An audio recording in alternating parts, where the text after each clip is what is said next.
The very first day I was set to teach the class that I created, Art and Practice of Giant Screen Filmmaking, I wasn't here. I was on a hot set in China with pandas on the panda documentary that I was working on.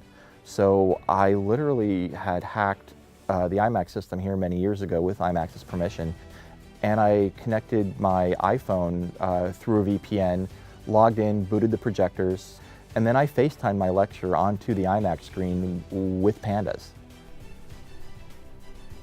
I'm an alumni of the School of Cinematic Arts. I graduated in 2000, and after a career mainly in post and as a post super for about a decade, I wound up falling into working with IMAX. I was originally brought on just to support the theater, and then as we saw that it was taking quite a while for new classes that were specific to IMAX to evolve, I just wrote them myself. Part of the class I teach, Art and Practice of Giant Screen Filmmaking, we have a unit in there on making films in space, as in actually up in orbit above the Earth.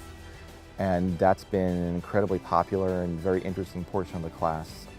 The generation of college students that are here today are going to be the first generation that are going to go and actually become filmmakers in space, because that's how the technology is evolving. It's no longer just going to be NASA astronauts that go into space. It's going to be filmmakers and other private citizens who get to go up there because space is becoming opened up to the public and democratized.